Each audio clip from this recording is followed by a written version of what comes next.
A paz do Senhor a todos, eu sou a Celine. Eu sou o Mateus. Sejam muito bem-vindos ao primeiro episódio do Maranata Cast. Ora vem, Jesus!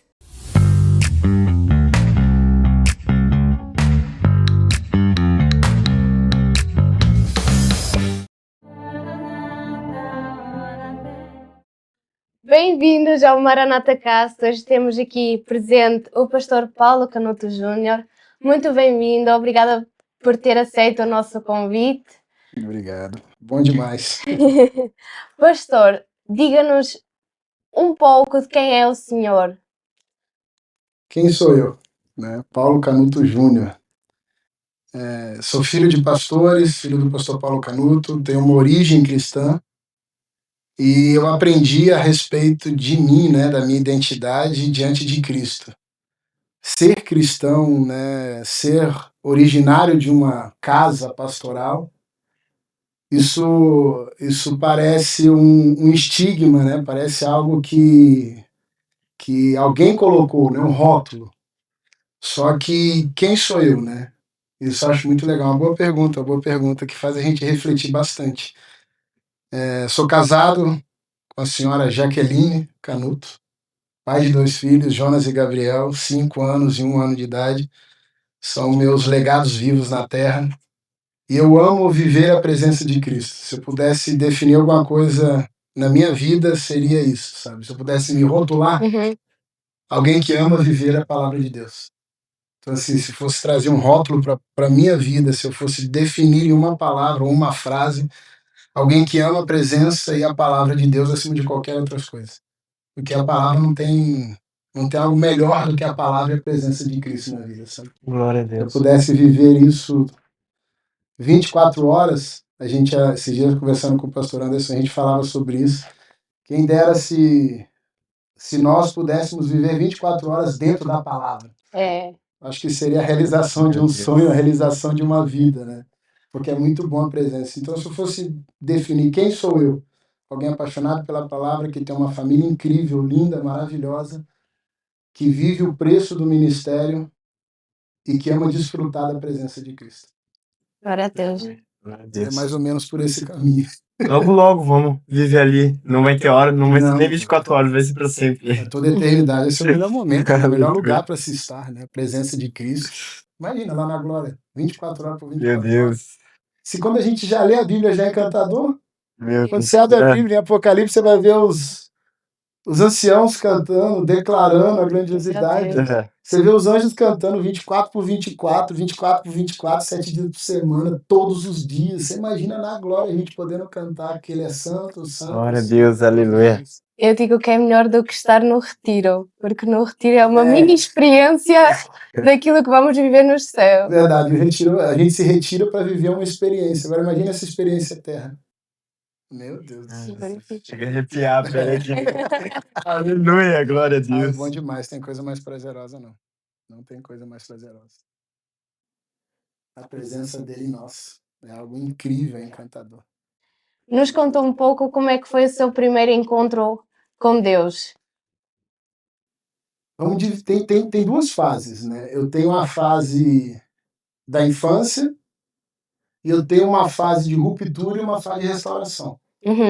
A minha fase da infância, eu vivi a igreja desde o meu nascimento. Com 7 dias de vida, minha mãe me levou para a igreja, fui apresentado naquele propósito, aquele processo padrão, que as igrejas vivem, que os cristãos vivem. E eu fui apresentado à igreja com 7 dias de vida, fui crescendo nas experiências sobrenaturais. Só que as experiências sobrenaturais na minha infância, elas começaram a definir a minha identidade. Então, assim, a primeira experiência que eu tive com Deus, eu posso dizer que foi ali com meus 3 anos de idade, por exemplo, quando eu tive um acidente brincando em volta de um carro.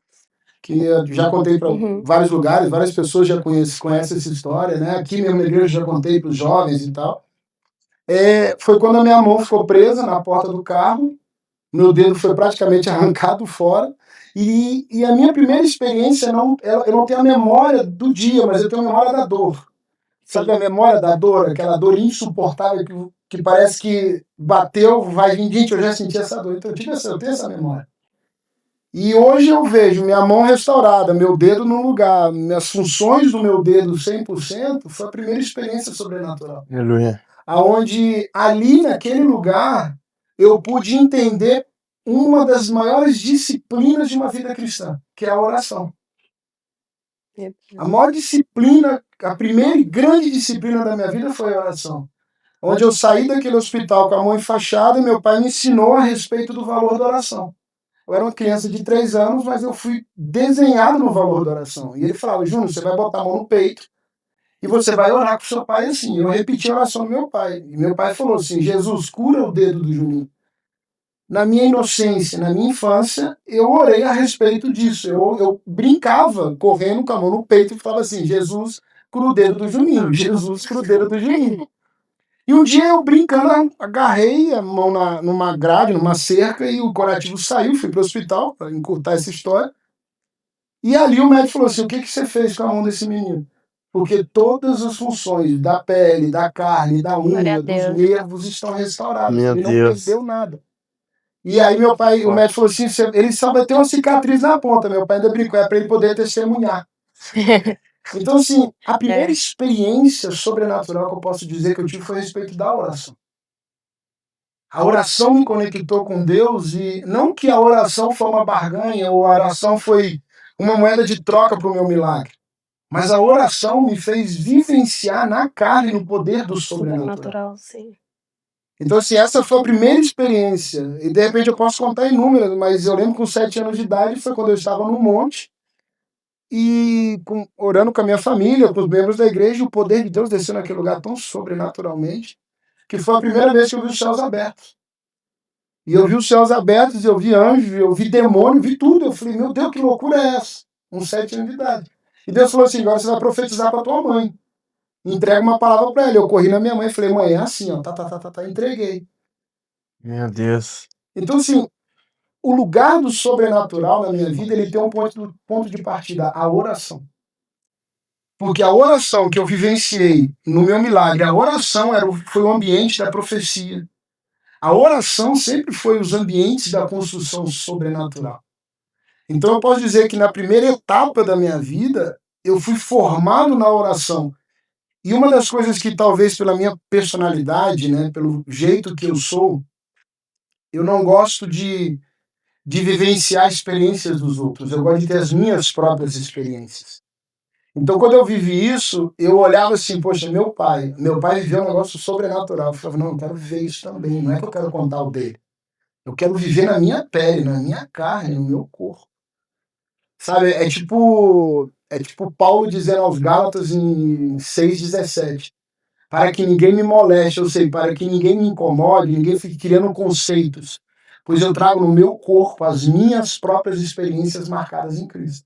Experiência da redenção, experiência da paz, experiência da transformação, experiência do milagre, experiência do relacionamento, sabe? As experiências que nós trazemos no nosso corpo não são experiências dos outros, mas a minha experiência que vai revelar Cristo para os outros. Então, essa marca das experiências, ela tem um start na minha vida. Você pode dizer que é um start a oração. Não tem nada melhor do que a oração. Mas quer dizer, com os seus 7 anos de idade, o senhor já ali pedia para ter uma experiência com Deus, como o senhor teve, como o seu pai teve? Pedir. Eu ficava fascinado. Meu Deus. Ficava fascinado. Assim, hoje a gente vê poucas irmãs do coque, né? As famosas irmãs do coque. Essas irmãs que vivem, fluem no poder da oração assustadoramente. Meu Deus. Eu vi aquele negócio acontecendo. Eu estava, às vezes, num culto de adolescente, de criança, e a glória de Deus descia, e eu via um homem falando em línguas, a mulher falando em línguas, e eu vejo os céus, eu falava assim, eu quero ver isso, Deus, eu quero ver isso. Mas numa oração tão humilde, tão simples de uma criança de 7 anos de idade. Aí talvez é onde Jesus vai dizer assim, né? Vamos ser como essas crianças. A simplicidade, a humildade, o coração humilde de olhar para Cristo e falar assim, Cristo, eu quero te conhecer. Mas conhecer baseado na minha visão, na minha ótica infantil, imatura de uma criança, mas desejar conhecer e ter experiência. Então a minha petição era essa, eu quero te conhecer, Jesus. E assim, eu tenho hoje 41. Já vai fazer 34 anos. Até hoje, eu oro para Deus, eu quero te conhecer. E eu sinto que ainda não conheci Cristo como Cristo é na totalidade dele. Sim.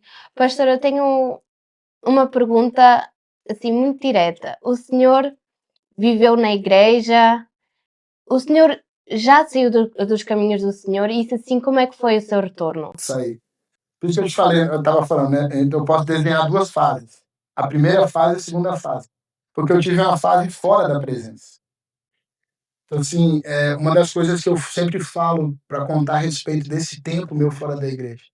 É uma das maiores entendimentos que eu tive foi quando eu voltei para a presença de Cristo e eu lendo a Bíblia, eu me deparei com uma história que para mim é um alerta. Uhum. Foi quando Eva estava no Éden e diante da árvore, diante da presença, diante do Éden, o lugar mais sublime, ela caiu. E isso, para mim, eu me deparei com algo muito profundo, porque o Éden, e eu acho engraçado que parece até uma coisa assim, nossa, herege, é algo. Não. Se você não tem relacionamento de troca, porque para eu me relacionar com alguém, eu tenho que pagar o preço do meu não para o sim do outro, muitas vezes. Por exemplo, eu sou casado. Para eu viver um relacionamento com a minha esposa, em muitos momentos eu tenho que pagar o preço de um não para mim mesmo, para ter um relacionamento profundo com ela. Então, quando eu vi aquela história de Eva ali, eu falei assim, Deus do céu, o Éden por si só, ainda que seja um ambiente sublime, não foi suficiente para Eva não pecar. É. Então eu olho para minha vida, eu vivi o sobrenatural muitas vezes. Eu fui líder de grupo de louvor de adolescentes, de jovens, eu era líder de adolescentes, líder de jovem, baterista, participava dos ministérios da igreja. Eu tinha um enredo histórico na igreja. Era um baterista. Eu era baterista. Fui baterista durante aqui, uns 15 anos da minha vida, mais ou menos. Rapaz. Então eu amava a presença. Sim. Mas um dia eu me descuidei da presença. Eu comecei a dar ouvidos às vozes. Sabe, quando você dá ouvidos às vozes que estão ao seu entorno, as vozes que estão próximas de você, você começa a perder o foco. Meu Deus. Perder o foco de quem é Cristo. É Salmos 1:1. Quando você vai ouvindo, vai vendo os Salmos, capítulo 1, versículo 1, ele fala exatamente isso. Vai falar sobre dar ouvidos, sobre sentar e sobre andar. Então eu dei ouvidos às vozes. As vozes de que o pecado era bom, de que uma saída não tem problema, de que beber não era problema, de que fumar também não era problema. Então todo o sobrenatural que eu vivi, se eu não cuidasse, eu poderia perder como eu perdi. Então, assim, uma das grandes marcas de uma vida com Cristo não é somente você ter experiência, mas é você ter cuidado com o ambiente da experiência. Porque eu posso ter uma experiência sobrenatural, mas se eu não cuido da presença e daquela experiência, eu perco o lugar da experiência. E eu caí nesse tempo. Uhum. Passei alguns anos fora da igreja. E, pastor, qual é que foi o momento-chave que o senhor percebeu é o momento de voltar? Deus está-me a chamar de novo. Quando eu senti o Espírito Santo me abandonar.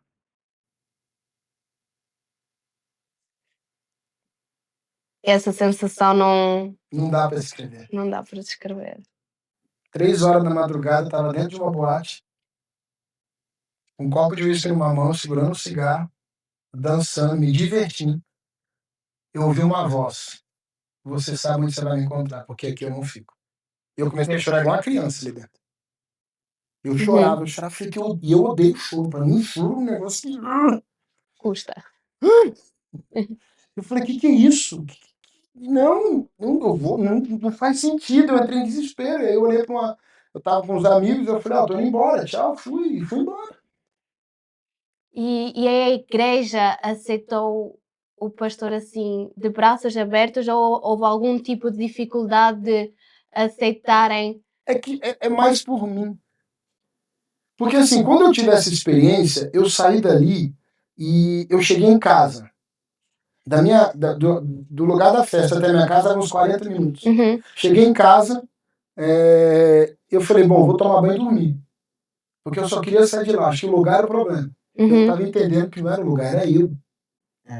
Meu Deus. E aí eu naquele lugar eu falei assim, eu vou tomar um banho. Na hora que eu fui tomar banho, eu liguei o chuveiro, eu não conseguia entrar debaixo do chuveiro. E eu só chorava, eu caí chorando no banheiro. Eu falei, mas eu não quero chorar mais, cheguei de choro, eu não aguento. E eu saí dali e falei assim, vou fazer alguma coisa. Eu morava na beira da praia na época, lá no Espírito Santo, em Vila Velha. E eu falei, quer saber, eu vou pra praia. Eu cheguei na porta, eu não conseguia abrir a porta da minha casa para sair de casa. Falei, não, tem alguma coisa errada. E chora, e chora, e chora. Falei, não aguento mais chorar. Para de chorar. Eu falava assim, para de chorar, cara. Pelo amor de Deus. Quando deu 9 horas da manhã, eu falei, eu vou pra igreja. Eu falei, eu vou pra igreja, só igreja, tem que ir pra igreja, porque se eu tô chorando assim, e eu sei onde eu vou encontrar, eu falei, cara, eu vou encontrar Jesus na igreja. Vou pra igreja. Corri pra igreja. A minha igreja ela ficava muito perto da minha casa, uma igreja lá da Praia, Batista da Praia da Costa, primeira igreja batista.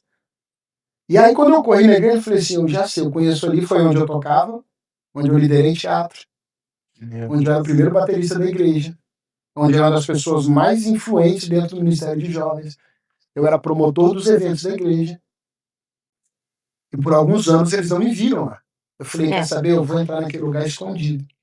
Era uma igreja muito grande, se não me engano, para 2 ou 3 mil cadeiras, e a galeria era muito grande. Então eu falei, quer saber, eu vou subir pela lateral da torre, vou direto para a galeria, que é lá no fundo, e fico na última cadeira. Nossa. Pra ninguém me ver. Eu subi correndo e fui pra lá. O culto começou e a glória de Deus descendo, e todo mundo lá, e o movimento, eu quieto, com o boné escondido lá, sentado, não levantei. E eu chorou o culto inteiro. E aí eu falei assim, beleza, entendi. Me recebe de volta então. Volta pra mim. Não senti nada. Sabe o que é você orar e falar assim, ele não me ouviu. Eu vou embora. Eu desci. Quando eu desci, eu encontrei um amigo. E esse cara correu até mim, me abraçou, me deu um beijo. Eu falei, meu irmão, não vem não, cara. Ele falou assim, eu te conheço, eu sei de onde você vem. E você tá cheiroso, você tá bonito. Eu falei, cara, você não sabe de onde eu venho, não é possível. Eu falei, cara, eu não tomei banho, eu não parei, eu não tomei nada, não me preparei para cultuar. Eu só queria sair do choro. E a igreja me recebeu de volta. Glória a Deus. E ali ele falou para mim uma frase, ele falou assim, cara, você tá como você tá agora aqui, cheiroso, bonito, porque o Espírito voltou para você e você reconectou com ele. Deus. Só que o maior problema nunca vai ser o outro, o problema sou eu. Uhum. Porque eu posso ser perdoado por Deus, como eu creio que eu fui, mas a minha crise é eu mesmo me perdoar. Então, minha maior crise não foi eu viver o perdão da igreja, o perdão das pessoas, o perdão dos pastores, o perdão dos meus amigos. Foi eu me perdoar. Eu olhar para o espelho e falar assim, ô, seu Júnior, eu fiz isso. Você destruiu a minha vida, rapaz. Você bebeu, você fumou, você fez tudo de errado. Você destruiu minha vida, mas eu te perdoo. Glória a Deus. O auto-perdão. Porque eu precisei me perdoar. Sim. E pastor, aproveitando, depois que o senhor tomou essa decisão em sua vida, o que mudou? Por exemplo, hábitos, tudo. O que mudou ali? A partir daquele momento o senhor disse, eu quero parar, chega. Viver com o passado, né? A gente vive hábitos do passado. Vive hábitos do pecado, vive hábitos que te afasta de Cristo. E agora eu precisava construir hábitos. Precisava mudar quem eu era. Então, por exemplo, eu sou um cara, eu tava ali, eu era um cara que bebia e fumava. Eu precisava romper esse lugar da bebida e do cigarro. E eu precisava tomar uma decisão radical. Eu sei que talvez para muitos vai ser diferente. Talvez para quem está assistindo, talvez para vocês. Cada um tem uma forma diferente de construir. Só que quando eu olho para o que é pecado, eu não posso construir um hábito. Eu tenho que romper com o pecado. Então o que eu fiz? O dia que eu voltei e eu saí daquele abraço daquele meu amigo estranho no carro, eu falei, Jesus, hoje é o marco zero da minha história. A partir de hoje, eu não vou fazer o que eu fazia. Eu preciso romper. Foi fácil? Claro que não. Não foi. O desejo vinha, a carne gritava dentro de mim, uma vontade louca de voltar a praticar as coisas, porque a carne, ela tem um desejo gigante pelo pecado. É batalha. Né? Gálatas mesmo vai dizer no capítulo 5, salvo engano ali a partir do versículo 16, ele vai fazer assim, não tem como eu viver um espírito se eu sou governado pela carne, porque a carne milita contra o espírito milita contra a carne. Um dos dois vai governar. Uhum. Galatas 2:20. A quem eu dou voz? Você está entendendo? A quem eu dou voz? Quem é o governante da minha vida? A carne ou o espírito? Porque os dois estão no mesmo lugar. Os dois estão no mesmo ambiente, que é esse templo aqui. É esse lugar aqui, estão os dois no mesmo lugar. As concupiscências e o fruto estão no mesmo lugar. Agora, o que eu preciso fazer é revelar isso. Então, eu vou ter um desejo de voltar ao pecado, eu vou ter um desejo de voltar ao pecado. Mas eu não posso abaixar minha guarda. Então, eu precisei construir hábitos. Reconectar com hábitos do passado, viver uma nova dimensão, romper com laços de amizade, romper com ambientes que eu estava para eu construir o hábitos que me levavam para Cristo. Porque eu era um cara que mentia muito, eu era um cara que falava muito palavrão. A cada 10 palavras, sei lá, 6 era palavrão. Eu era um cara extremamente agressivo, violento. Eu aquele cara que eu não gostava de entrar em briga. Mas, meu irmão, depois que eu estava ali dentro, para mim tirar era só com um troféu na mão. Não, eu tinha que ganhar. Não aceitava perder uma briga, não. Mas esse cara é um velho homem. Sim. É uma velha história. Eu tenho que construir uma nova identidade. Como que eu construo uma nova identidade? Eu preciso tirar uma marca, tirar marcas humanas e gerar marcas espirituais. Se você olhar Paulo estava sentindo a morte de Estevão. Está escrito lá. E Paulo sentiu a morte de Estevão. Ele aprovou a morte de Estevão. Só que esse cara estava lá pronto para ser morto, em 2 Timóteo. Dizendo assim, eu vou morrer. E está tudo bem, porque eu combati o bom combate, acabei a carreira e guardei minha fé. Então essa realidade é de uma construção, não que o passado deixe de existir, mas ele perde valor por causa do hábito da presença de Cristo. Eu vou buscar Cristo como essência. Meu Deus.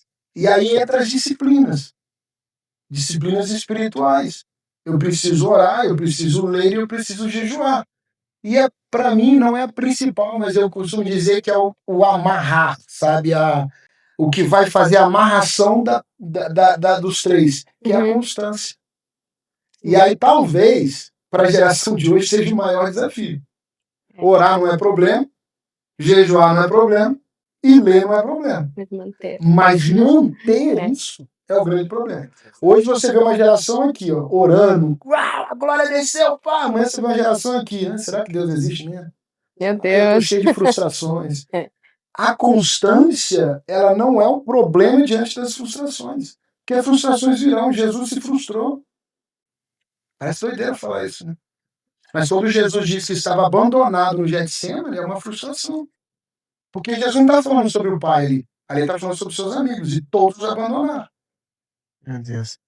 E, pastor, como que o senhor entendeu o chamado... O senhor tinha, de jovem, a vontade de ser um pastor? Ou como que veio o chamado pastoral em sua vida? Então, Foi fluindo? meu pai sempre foi um cara de discípulos. Ele chegou a ter na nossa casa 10 discípulos, morando dentro de casa. Morava 10, 15.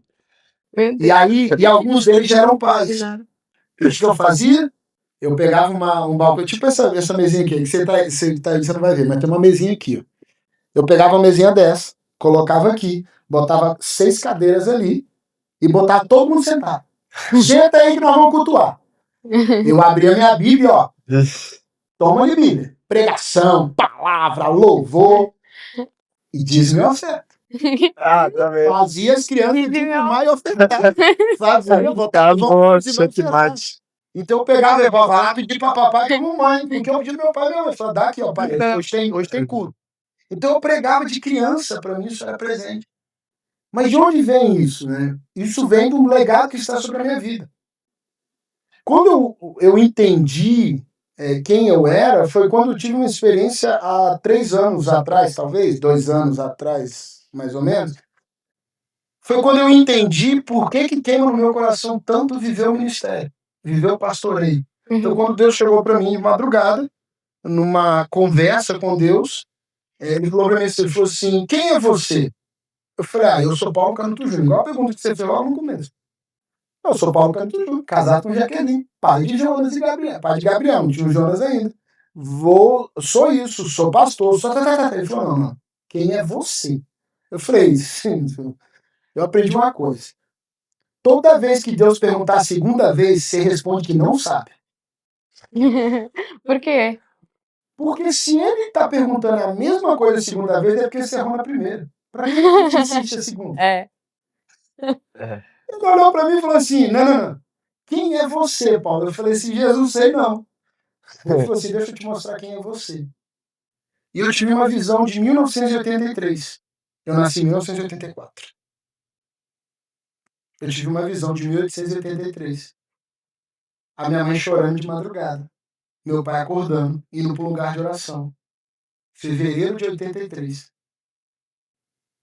Meu pai vai para um lugar de oração. E ele conversa com Deus. Ele fala, Deus, não aguento mais a minha esposa chorar. E Deus falou para mim assim, Paulo, nós vamos completar 5 anos de relacionamento. E eu te prometi, o dia quando você me conheceu, no dia que você completasse 5 anos de relacionamento comigo, eu te daria um presente, a sua escolha, do que você quisesse, o que você desejasse sob os céus, eu te daria. Meu pai não teve outra resposta, ele falou assim, eu quero um filho para minha esposa. E Deus falou ao meu pai, falei, e agora então é isso que você vai ter. A sua esposa vai engravidar. Ele vai nascer homem, ele será profeta e seu sucessor sobre as nações. E todo o seu legado será sobre ele. Glória a Deus. Ele vai nascer dia 29 de abril de 84, às 3h30 da tarde. Homem, Forte, Jesus. homem, e não vai nascer no Rio de Janeiro, não é porque nós morávamos no Rio de Janeiro. E aí eu olhei, meu pai falou assim, aí eu olhei para Deus e falei, Deus, essa é a minha identidade. Ele falou, isso é você. Meu Deus. Você é uma promessa e uma profecia que eu liberei, não um rótulo que o homem colocou. O que você definiu é quem o mundo colocou e uma unção que você carrega, não a ser de você. Quem é você? Eu falei, entendi, Deus, agora quem eu é. Pois eu nasci dia 29 de abril de 84, 3h30 da tarde, Policlínica de Cascavel, no Paraná, e o médico que me trouxe ao mundo se chama Jesus. Glória a Deus.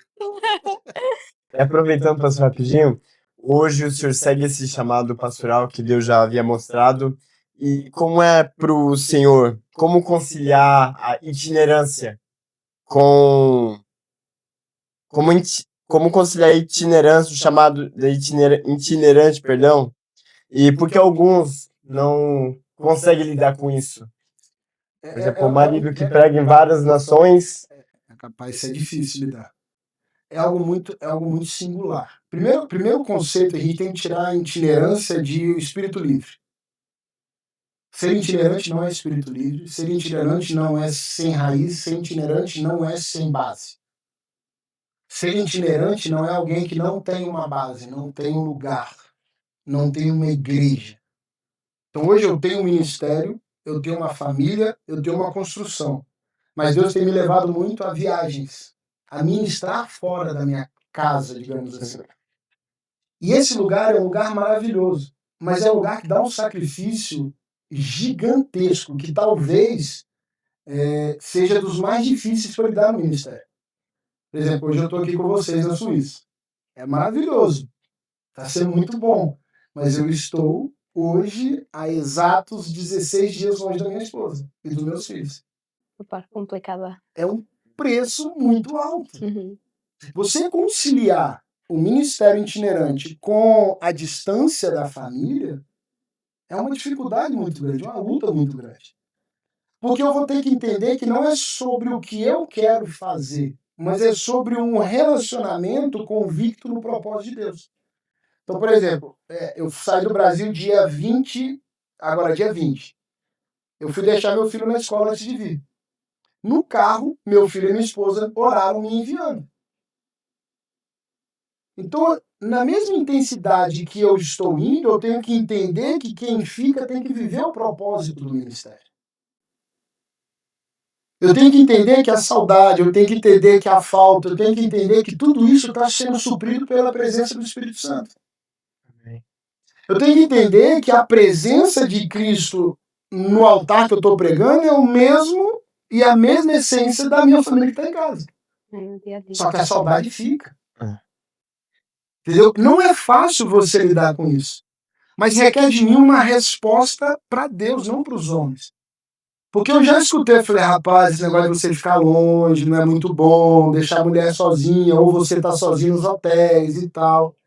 Mas quando eu entendo a presença de Cristo, a responsabilidade do que eu estou vivendo, eu entendo que esse preço ele não tem tanto valor de peso quanto a resposta que eu dou para Deus e a direção que Deus dá na minha vida. Você tá entendendo? Uhum. Mas o que acontece? Por exemplo, por que nós vemos tantos homens que entram nesse caminho e se separam, cometem adultério? Você tá entendendo? Por quê? Porque eles não estão olhando para o propósito, mas muito mais pelas conquistas naturais. Porque, assim, é interessante. Quando você olha para isso, eu acho muito legal isso e muito interessante. Quantas vezes você vê homens falando, nossa, como é bom viajar. Nossa, eu conheço o mundo. Preguei não sei quantos lugares. Eu tenho um pastor que eu gosto muito, que a gente se relaciona muito, que é o pastor Edson Teixeira. Um grande missionário. Um grande missionário. Ele já visitou 105 países. Eita, já é bastante. 105. Se não monta em 100, Acho que eu visitei 95. Meu Deus. Já visitou 105. É.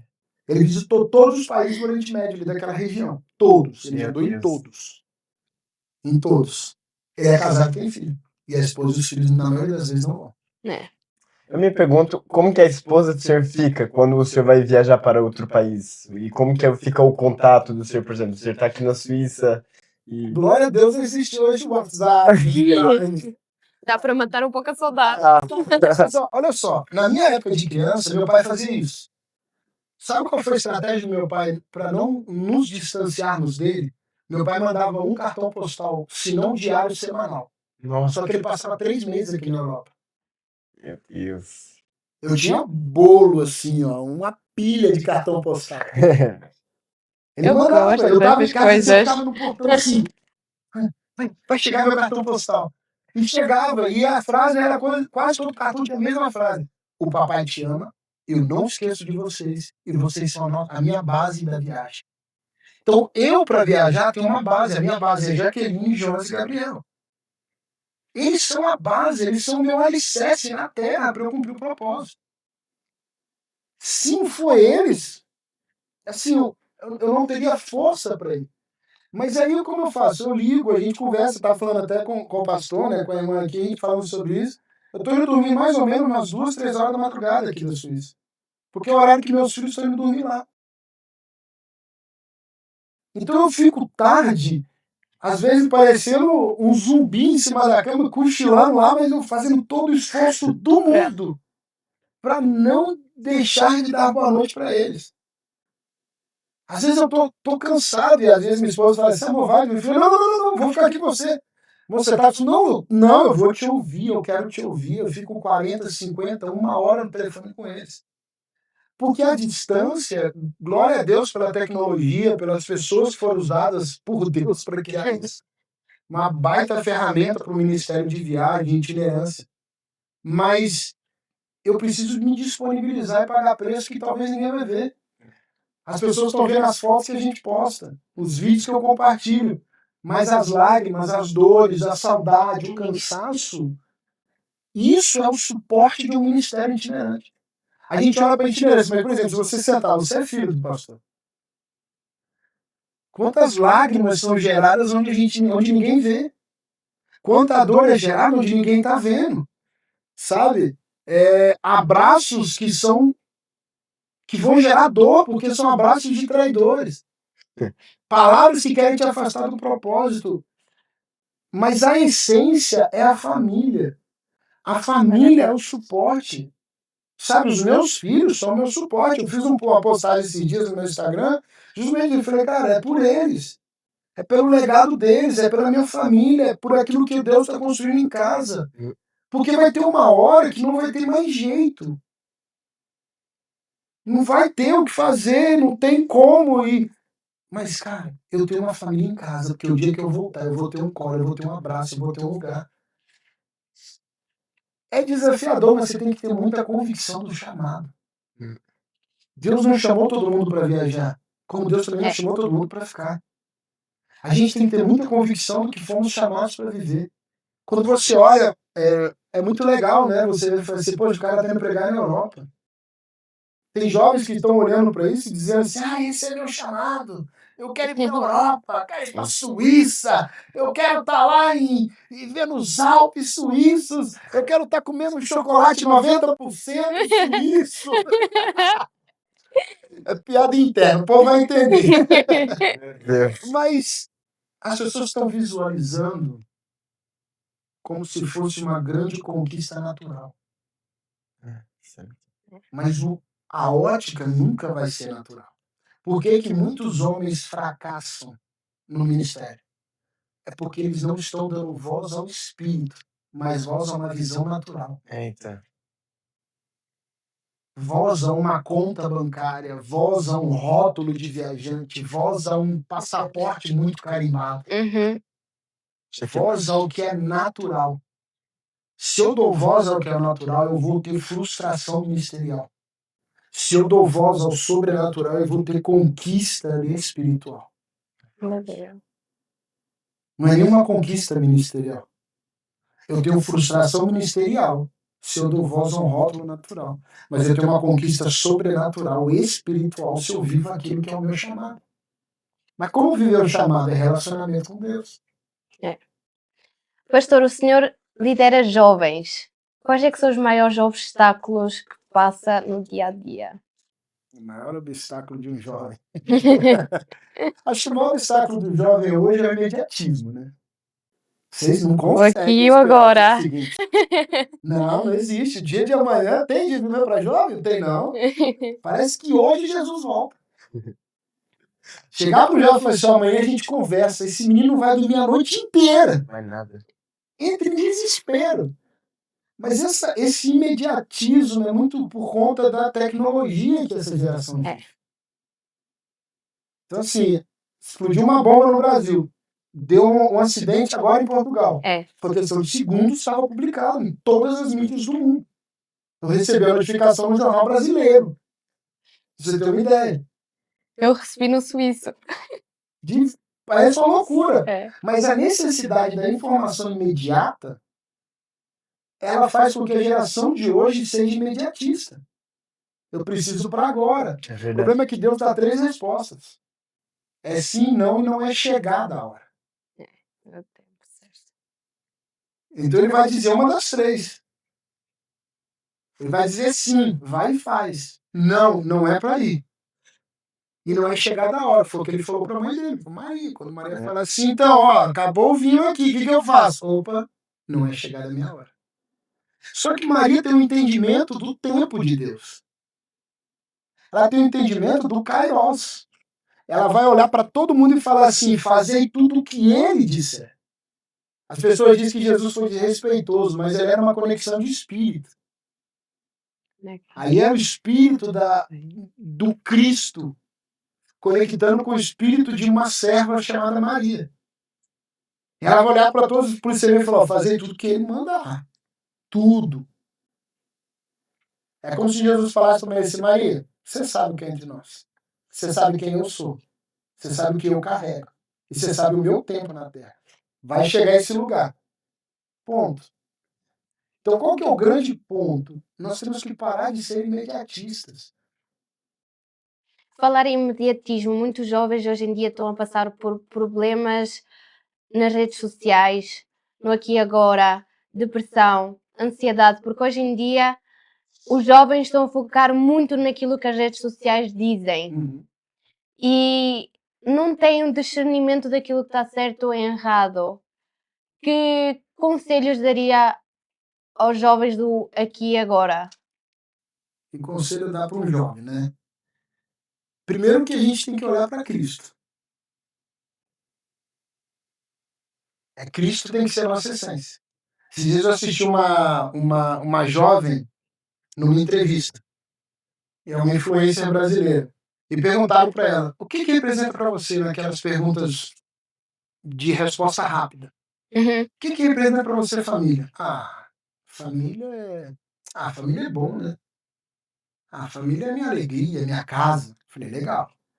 O que representa para você? Perguntou mais alguma coisa. Aí depende de quem é Deus para você. Deus é Deus. Deus é Deus. Ponto. E o que representa para você um TikTok? Essa menina, ela abriu um sorriso. Meu Deus. Não, TikTok é minha vida. TikTok é tudo para mim. Sem TikTok eu não tenho valor. Sem TikTok eu não tenho vida. Sem TikTok. Você tá entendendo? É. Então a gente inverteu o valor das coisas. E se as redes sociais caíssem? Nós vamos ter uma geração fadada a um fracasso. Porque elas não têm valor mais. Pois não estão habituadas sem esse meio de comunicação. Sim. Porque se formos a pensar há 30 anos atrás, como é que as pessoas comunicavam? Então, meu pai mandava todas as semanas um cartão postal. Aconteceu isso por acaso, um testemunho rápido em Portugal, quando eu estava de férias em abril, foi em abril que teve o apagão. Eu creio, Foi sim. em abril, estava de 3, 4 dias de férias em Portugal, ele teve um apagão ali, Portugal todo praticamente, e ali não tinha Instagram, não tinha internet, não tinha nada, e foi ali...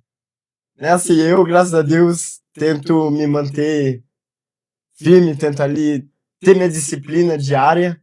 Tinha ali os livros, tinha ali as pessoas da casa, tinha minha esposa, mas vendo as pessoas, os jovens da rua indo pra lá, indo pra cá, ô, fulano, vem pra cá. Diferente. Vi que foi uma coisa muito diferente pra eles. É uma noção fora da realidade, né? Porque, por exemplo, senta numa mesa hoje. Hoje é difícil as famílias sentarem para ter comunhão à volta da mesa. Sim. Mas quando você senta numa mesa, normalmente, você vai ter meia dúzia de palavras, trocar 6 palavrinhas, e acabou a conversa. Não tem mais diálogo. Os pais não sabem o que os filhos fazem e os filhos não conhecem o coração dos pais. Entendeu? Não sabe. Uhum.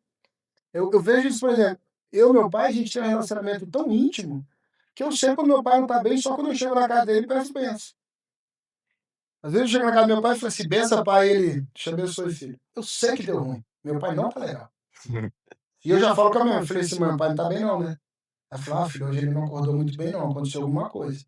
Ele tá tendo algum propósito, algum processo espiritual para lidar. Mas é por quê? Porque eu conheci o coração do meu pai. Onde eu conheço o coração do meu pai? Na mesa. Meu Deus.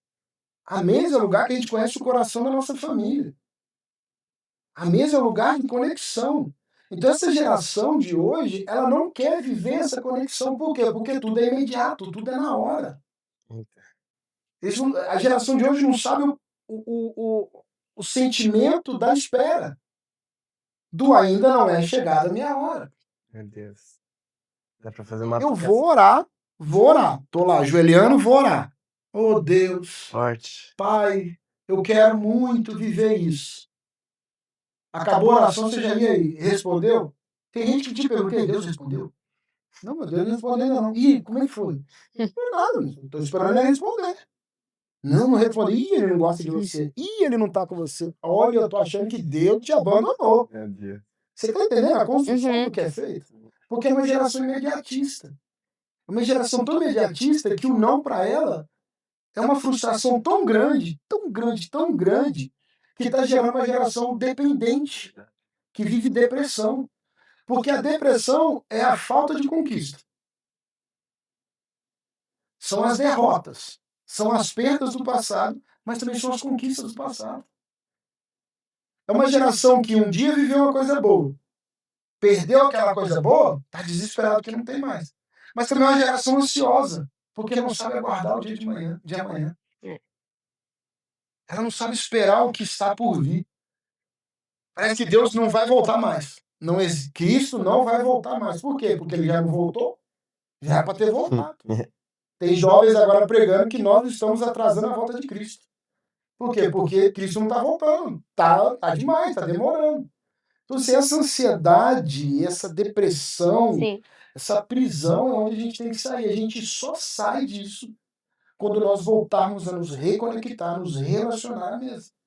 Porque hoje em dia há muitas pressões nas redes sociais de eu quero ser igual àquela pessoa e não viver realmente aquilo que Deus tem preparado para a vida. E sim querer viver aquilo que a outra pessoa está a fazer, né? Conquistas, né? Conquistas das outras pessoas. E como é que nós sabemos, ou de outras palavras, o propósito de Deus para a nossa vida? Porque muita gente pensa assim, a outra pessoa é pregadora, eu quero ser pregadora. Como é que temos esse discernimento de qual é que é o propósito de Deus para a nossa vida? Mesa. Relacionamento. O que você fala? O que você falou? Se eu não me relacionar, não vou ter propósito.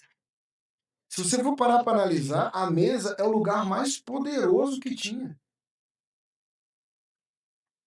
Por que o inferno está tentando destruir o valor de uma mesa? Não só a mesa dentro de casa com os pais, mas uma mesa com a liderança.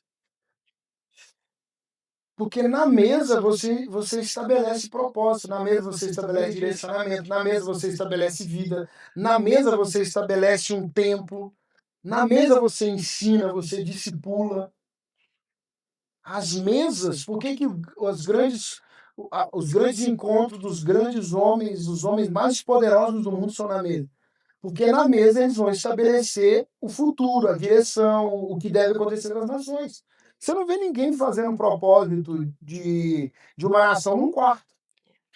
Você não vê ninguém fazendo um propósito de uma nação sentado de qualquer forma num sofá. Você vê uma mesa.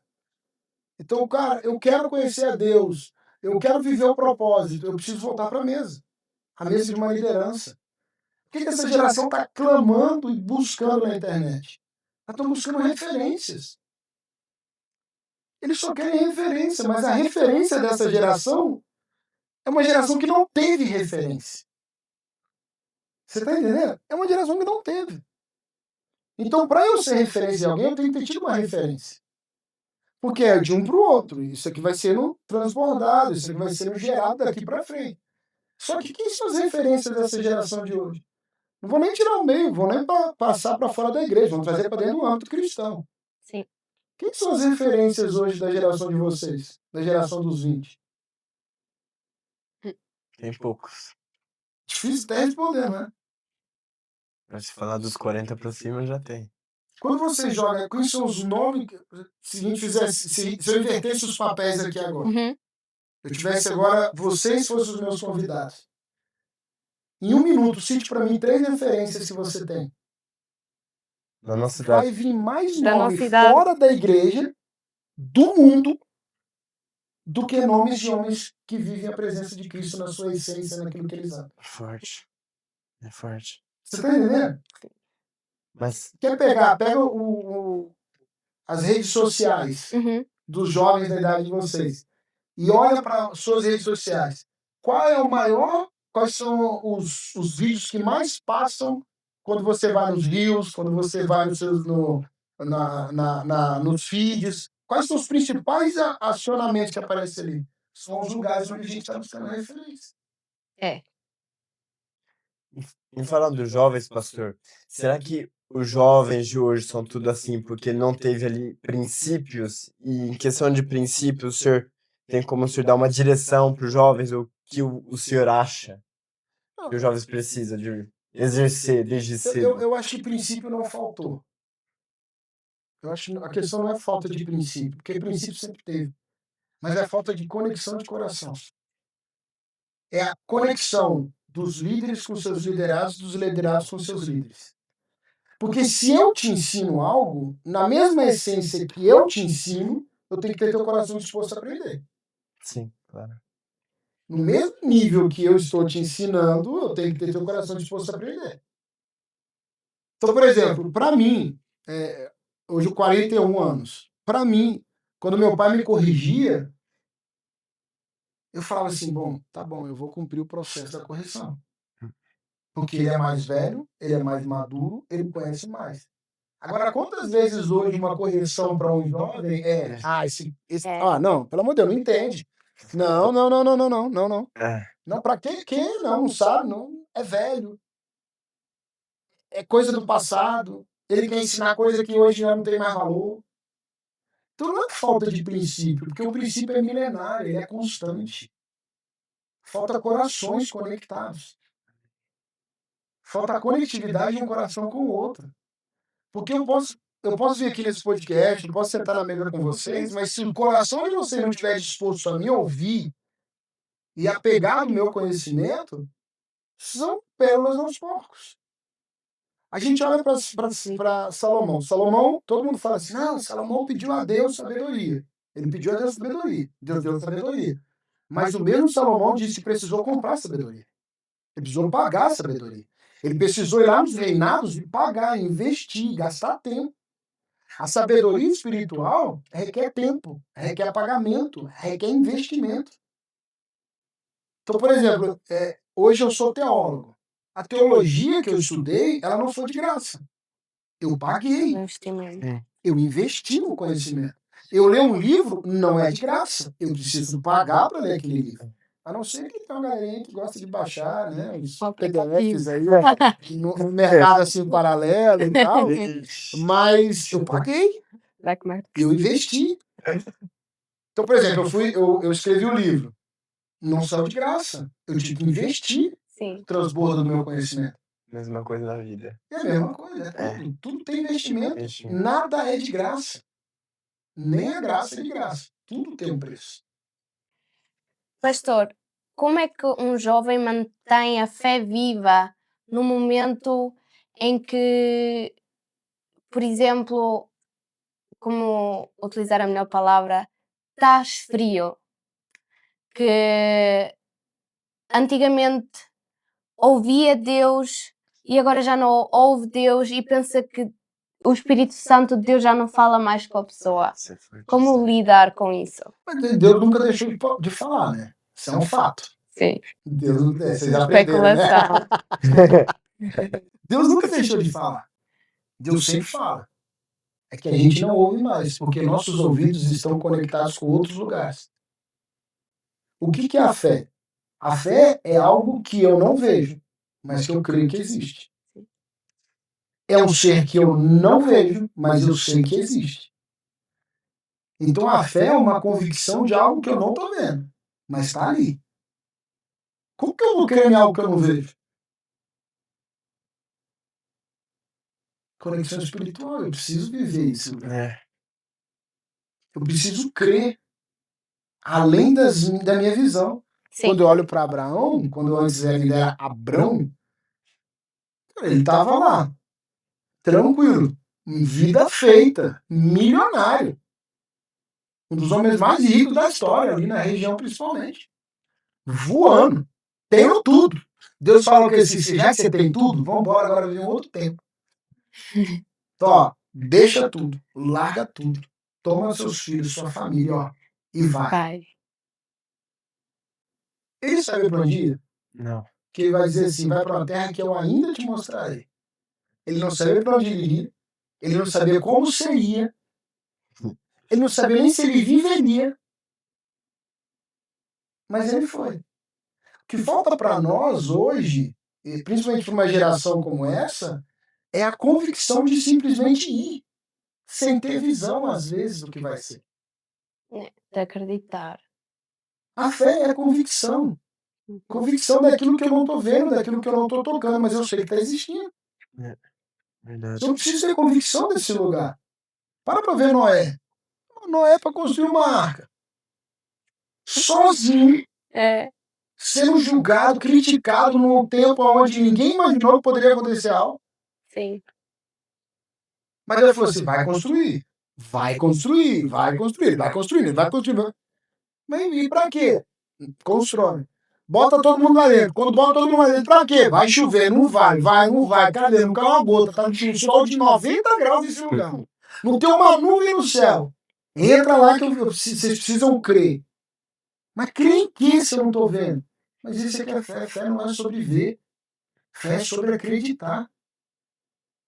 É uma geração que está vivendo um imediatismo que vive isso que você me perguntou. A frieza. Porque tudo tem que ser palpável, tudo tem que ser nas mãos. Se eu tenho dinheiro na conta, eu posso sonhar. Se o meu salário me faz acreditar, eu posso acreditar. Aí eu vivo, aí eu conquisto, aí eu alcanço. Jesus, meu Deus. Entendeu? Eu falo isso com a maior tranquilidade do mundo. A minha esposa foi criada nesse lugar. Para ela, e eu não estou dizendo que está certo ou está errado, mas para ela, na cultura que ela veio, ela precisava sonhar baseado no que ela poderia ter e pagar para ter. Então, quando eu sonho para algo, não é sobre o que eu vou ter e o que eu vou poder pagar para ter. A minha fé vai me fazer viver aquilo que eu nunca vou poder pagar. Então, por exemplo, eu tenho uma brincadeira que a gente fala muito, né? Que é MM. Tem conquista que só os MMs vão viver. Os milionários e missionários.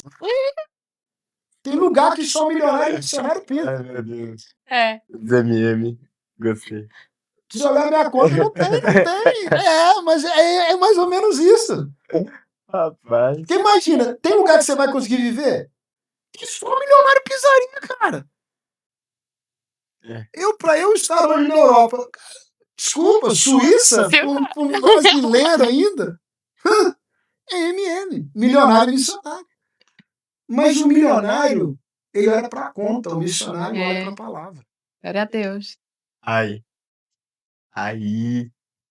Checkmate. Eu olho pro checkmate.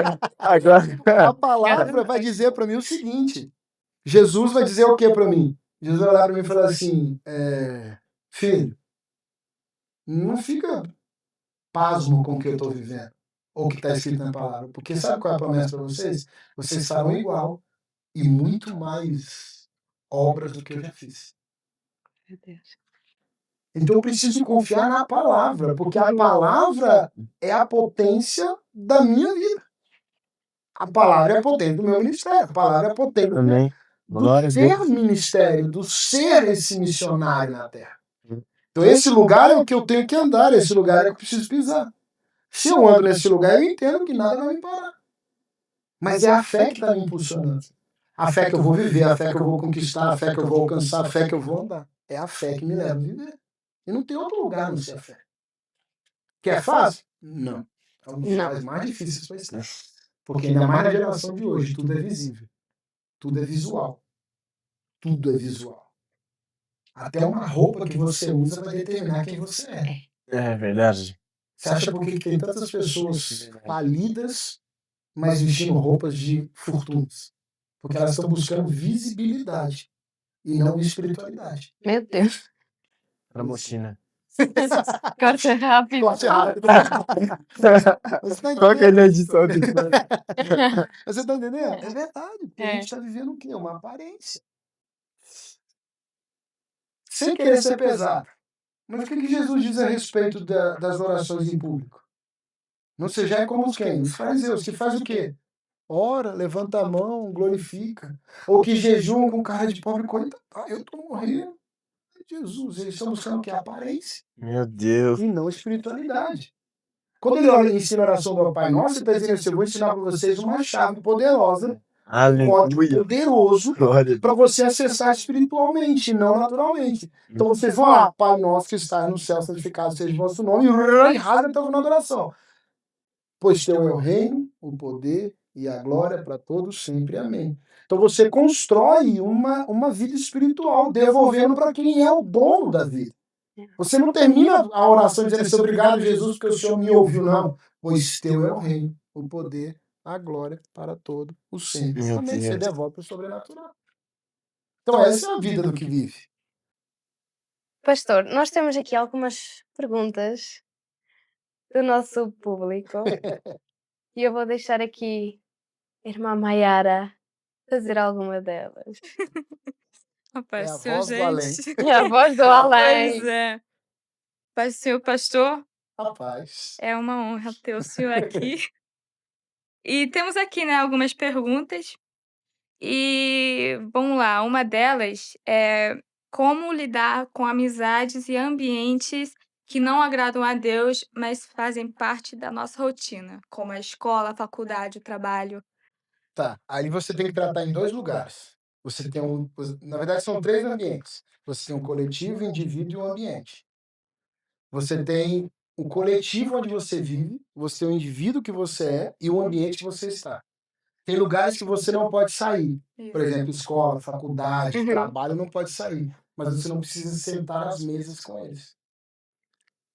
Então eu costumo dizer que para eu viver o sobrenatural de Deus, e para eu viver a presença de Deus, para que eu tenha relacionamento, eu falo isso, e talvez algum de vocês que estão aqui na sala já ouviram essa frase minha. Não é todo mundo que senta na minha mesa. É. Não é todo mundo que eu dou ouvidos. Não é todo mundo que vai ouvir as minhas palavras. Jesus vai dizer assim, para nós irmos, entrai lá e declara a minha paz. E fala sobre a minha paz. Então eu vou dar paz naquele lugar. Se não receber a paz, você pega a paz com a mesma mão que deu e vai embora. Mas tem uma das coisas mais profundas para mim. Ele vai dizer assim: e bata as sandálias para que o pó da terra fique. Porque nem o pó você vai levar embora. Meu Deus. Então eu tenho que estar em certos lugares, mas eu não posso ser parte daquele lugar. Se eu não sou uma voz de mudança, a minha pergunta é, para você que é jovem, para que você está lá? Não, mas pastor, eu tenho... Não, tá, eu vou perguntar de novo, por que você está lá? Porque se não tem sentido e não tem uma voz de mudança, você não deveria estar lá. É. Agora, quando você fala assim, tá aí as minhas amizades. Com amizade é muito simples. Rompe. Acabou. Simples e difícil ao mesmo tempo, né? Acabou. Eu, quando voltei para a igreja, eu era um dos caras mais... Meu pai não gostava de andar comigo lá na praia. Minha mãe, então, menos. Não, eu era político. É a pessoa do olá, como está? Olá! Para eu ir da minha casa até o açougue eram 800 metros. Eu demorava 1 hora às vezes. Meu Deus. Porque todo mundo me conhecia naquela praia. Eu era extremamente respeitado, extremamente conhecido. Todos ali me respeitavam e me conheciam. Significa que eu voltei para a igreja, eu vou andar com todos eles? Não. Para andar comigo agora vai ter que caminhar do mesmo jeito que eu caminho. A não ser que você queira receber o transbordo da minha vida. Aí é outra história, eu vou te ensinar, eu vou lutar com você para a gente poder crescer. Agora, a amizade, sentar na minha mesa, conhecer o meu coração, precisa andar na mesma dimensão que eu ando. Uhum. Porque ou eu vou te puxar para a minha, ou a gente vai romper, porque eu não vou descer para a sua dimensão. É. Então, a amizade, o meu conselho é, amizades que não comungam da mesma fé, que não andam no mesmo lugar que você anda, eles não podem receber o nome de amigos. Eles são colegas. Eles são pessoas no mesmo lugar, mas não são amigos.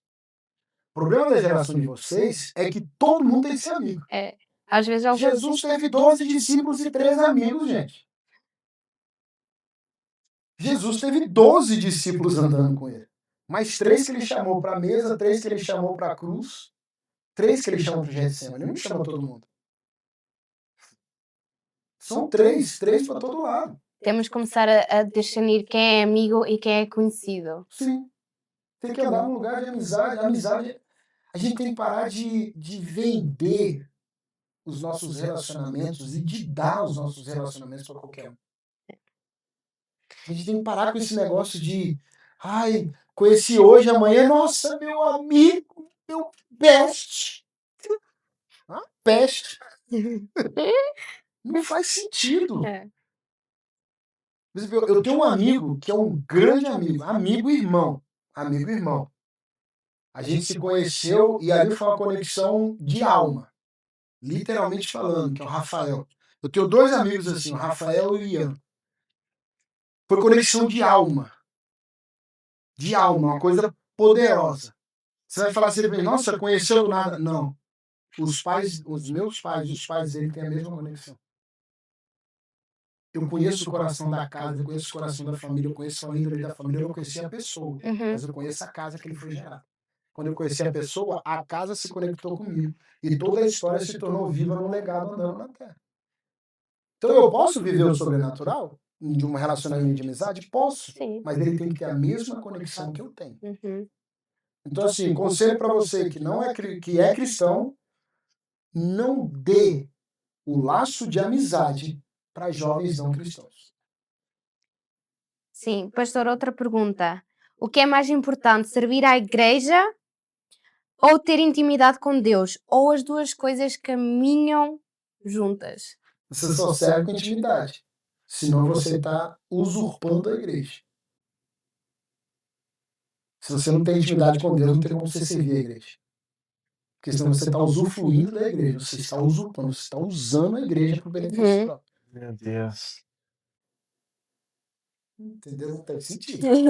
Agora uma pergunta que eu estava assim à espera já de fazer esta pergunta há bastante tempo. Ah. Como, como evangelizar alguém que tem preconceito contra cristãos? Revele Cristo e não com palavras. Mas Qual é o grande problema de nós evangelizarmos? A gente acha que nós temos que falar. Ai, aí você vai ver lá um judeu. Você vai ver um muçulmano, Uhum. um católico. Você está dizendo, não, porque Cristo morreu por você, porque Cristo, porque Cristo, porque Cristo. Você quer enfiar na cabeça dele palavras de salvação. Só que quando ele olha para você, ele não vê fruto de salvação.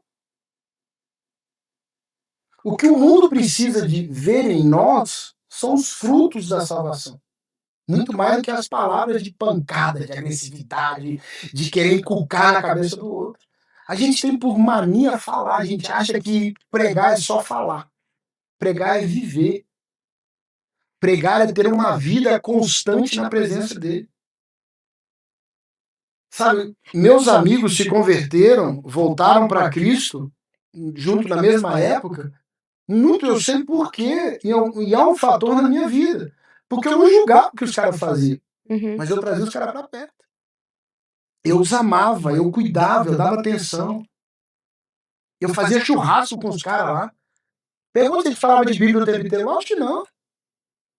É como vocês já viram, quando a gente senta numa mesa, eu vou falar tudo que vocês falam, brinco com vocês, me divirto, conto piada, faço graça, mas uma hora eu vou conectar com a palavra.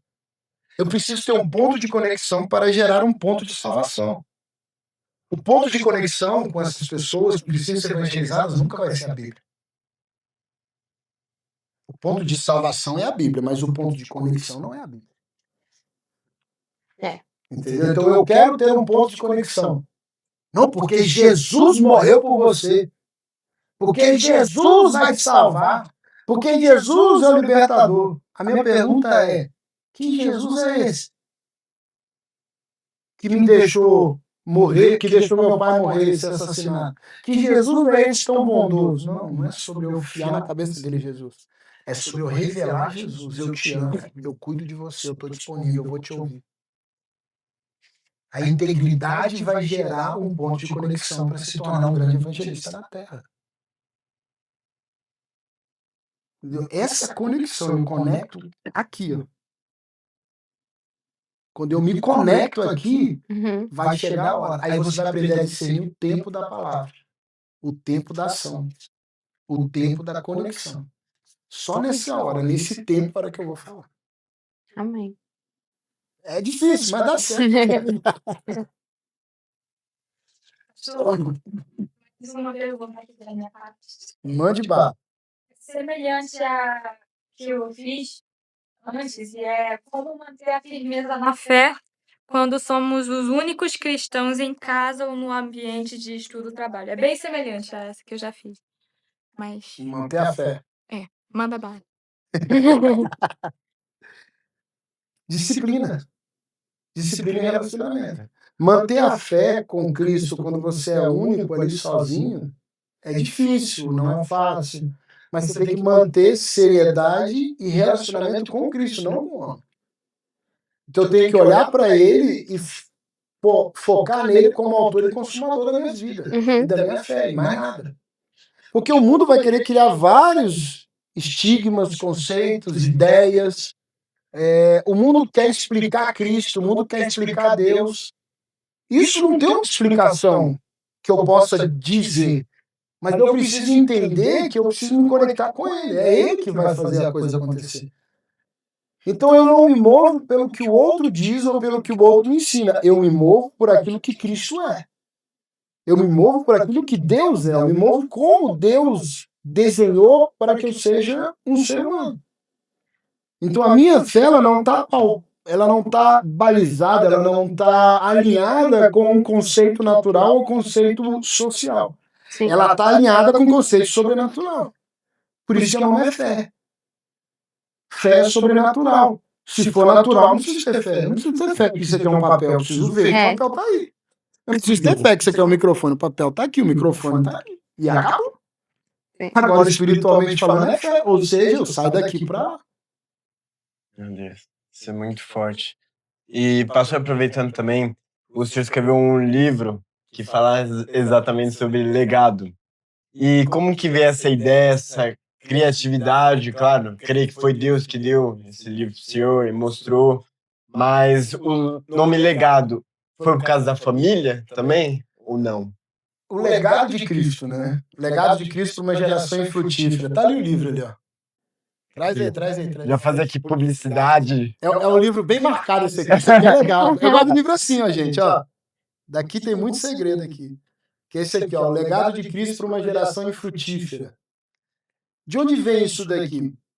Eu escutei muito isso durante os últimos 2 anos, provavelmente. Escutei muito essa frase. Nós somos a geração mais infrutífera da história da humanidade. E por quê? Porque nós não vivemos mais a presença, nós somos imediatistas, nós não geramos frutos, nós não vivemos nada. Só que muito se falou sobre sermos essa geração infrutífera. E um dia eu estava orando a Deus, ano passado, em dezembro do ano passado, e eu veio no meu coração uma frase, que não tem nada a ver com isso aqui. Talvez isso aqui que eu vou contar agora ninguém sabe, tá, gente? É a primeira vez que eu vou falar sobre isso. E eu ouvi uma frase, no meu coração. Qual é a identidade dessa geração? E aí eu falei assim, uau, meu livro é sobre identidade. Eu falei, eu vou começar a escrever um livro de identidade. E eu comecei, eu tenho um capítulo inteiro escrito sobre identidade. Qual é a nossa identidade? E eu estava em viagem, eu falei assim, eu preciso ver um insight na minha mente. Eu estava no carro e falei assim, cara, eu preciso escrever. Eu falei, não tem como escrever. Eu peguei e comecei a gravar. Tem um áudio no meu celular até hoje. E eu gravei um áudio sobre identidade. Gênesis 1, versículo 26. A identidade do homem. Façamos, pois, o homem conforme a nossa imagem. Falei sobre a imagem. Falei o que é ser semelhança. Fiz um paralelo sobre alguns conceitos e tal. Botei no papel e gravei. Não saiu mais nada. Nossa. Nada. Dezembro do ano passado. Eu falei, Jesus, tem alguma coisa errada aqui. Não, por favor, Jesus. E eu buscava trazer. E aí tem uma coisa chamada bloqueio criativo. Sim. E eu achei que eu estava com bloqueio criativo. Falei, eu não estou bloqueando, e desbloqueei esse negócio. Eu desbloqueei um monte de jovens, desbloqueando pessoas, com propósito. Errado, não eu estou bloqueado, Deus. Surtei, eu fiquei louco dentro de casa. E Deus falou assim, o problema é que você não entendeu o que eu quis dizer. Você precisa definir identidade, não escrever o que é identidade. Qual é a maior identidade da geração de vocês? Eu falei, eu não sei. Ele falou assim, o legado que é o meu filho. E aí Deus me deu essa visão aqui, ó, dessa capa aqui. E aí ele falou para mim assim, ele falou, ó, o legado de Cristo para uma geração infrutífera, a infrutificação para na cruz, para no sangue. Por isso que é uma cruz vermelha em cima do mim. Ah, Jesus. Então toda a infrutificação de uma geração para no sangue do Cordeiro. O sangue do Cordeiro foi o limite de uma geração infrutífera. Se você olhar do tempo do Antigo Testamento para o nascimento de Cristo, dizem que passaram-se quase 400 anos de silêncio. Mas veio uma geração que era frutífera na terra, a geração dos apóstolos. A geração dos discípulos que viverão a promessa. Qual que era a promessa? Vocês farão que eu faça obras muito maiores do que a que eu fiz. Então a cruz bloqueia a infrutificação. E na cruz nós nos tornamos frutíferos. Só que a cruz, ela não nasce do nada. É que não dá para ver no vídeo, mas se você tiver o livro ou na internet você achar, você vai ver, aqui, ó, vocês vão conseguir ver bem claro. A cruz, ela não está atrás. A cruz faz parte da unção, porque isso aqui é uma oliveira. Nós somos um ramo de oliveira que frutificou a partir da unção. E a oliveira é o lugar da unção. Então a cruz, ela é desenhada na oliveira. Por que na oliveira? Porque a cruz por si só é uma madeira morta no chão, que o homem cavou. A oliveira são ramos profundos, que tem fundamento, que tem história, que tem princípio, que tem realidade, que tem unção. Meu Então, Deus. quando eu construo o legado de Cristo, isso foi uma visão que Deus me deu. Eu sou construído a partir de uma raiz profunda. O alimento de uma árvore não vem pelos ramos, vem pela raiz, onde ninguém vê. Uhum. E toda árvore, ela tem, no mínimo, a mesma altura de profundidade de raiz. É a mesma altura. Se eu tenho uma árvore de 10 metros, eu vou ter raízes de pelo menos 10 metros de comprimento de raiz. Ou espalhadas ou afundadas na terra. Aí eu falei, entendi, Jesus. No fundo, você vai ver aqui, ó. Quem está aqui vai dar para ver melhor. É como se tivesse uma cidade. Isso aqui, Deus falou assim para mim. Atrás.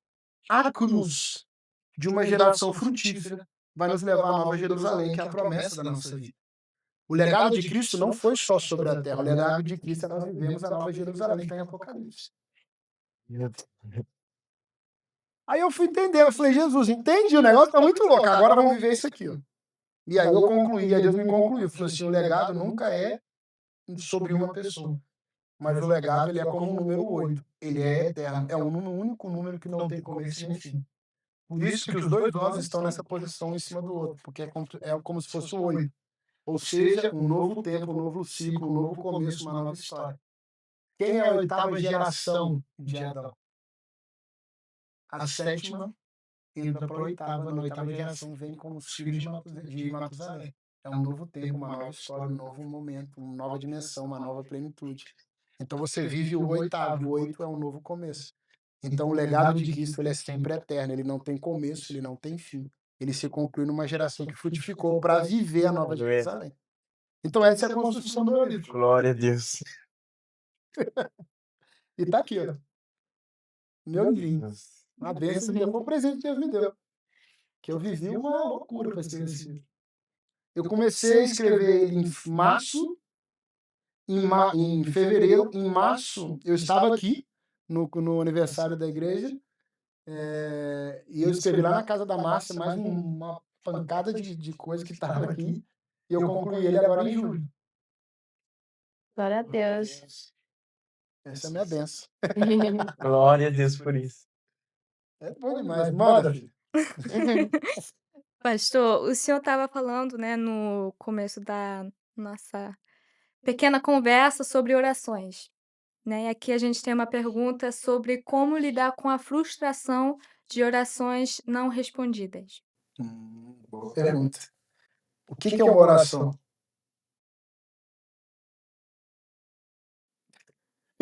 Bem, É difícil responder. depende, né? Pode ser um pedido, pode ser. Mas esse é o ponto. A oração a gente coloca Uma muito conversa. como um lugar de petição, um lugar de...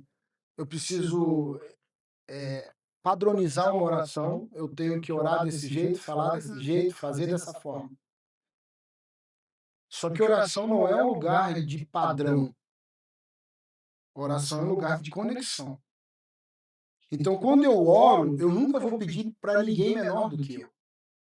Eu não posso pedir para você me explicar uma palavra na Bíblia que eu sei que hoje você não está no nível de maturidade. Não é um nível hierárquico, não é sobre isso. É sobre maturidade. Eu sempre vou buscar conhecimento em quem é superior a mim. Então, esse lugar da oração também é um lugar que a gente busca.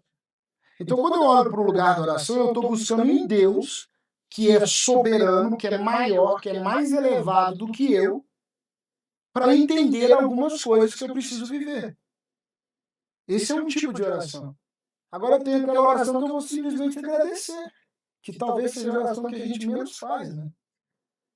Porque normalmente quando a gente vai orar, porque a crise instaurou no mundo, o problema chegou, eu preciso orar. É fato, você está no meio do problema, você faz o quê? Qual que é o seu primeiro pensamento? Eu preciso orar.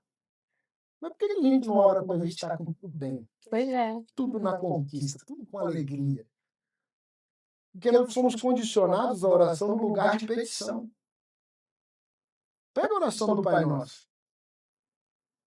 Você não vai ver você pedindo. Você vai ver dizendo que é tudo para Ele.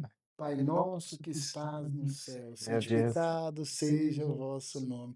Venha a nós o vosso reino, seja feita a vossa vontade, assim na terra como ela é nos céus. O pão nosso de cada dia nos dai hoje, mas quem dá é Deus. Você vai ver. Me fez refletir que tem uma diferença mesmo entre a oração do Pai Nosso e a oração mesmo do povo de Israel, que o Senhor falou, sempre pedindo, Deus, manda um profeta, Arruma manda uma um Bíblia para rei, mim. Pega manda... uma Bíblia para mim. Uma Bíblia aqui. Olha só que interessante. Para a gente não ficar só na palavra. palavra aqui. Mas olha só que interessante isso aqui. Ó. Vai, meu filho. Como é a nossa Bíblia, ela tem que folhear. Né? Rapaz, gosta de Bíblia assim, gente. Quem quer essa Bíblia aqui? Do vaso ali do chuveiro. Menino! É. Gostei. O iPad dele. Gostei. Bíblia é bom, assim que é bom. É... Meu Deus do céu, não tô conseguindo achar aqui, não. Eu quero... Cadê, meu filho? Ô, Jesus.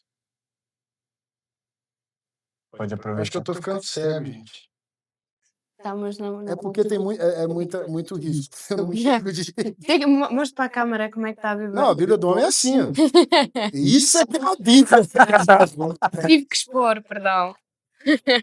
Ah, Pode cadê? aproveitar do momento, fazer um momento de publicidade, um momento de propaganda ali do livro. Quem quiser ir comprar. É isso aí, faz publicidade aí pra mim do livro aí, que eu tenho que achar aqui o que eu quero achar, que é uma frase que tá muito Nos interessante. procure que nós mandamos para a pessoa responsável. Exato. É que tivesse com a minha Bíblia aqui. Quem tiver o WhatsApp meu, quando da Celina ou dos Rocha aqui, do Maranata Ó, Cash, pode olha só que escrever. interessante isso aqui, ó. Quando a gente olha o lugar...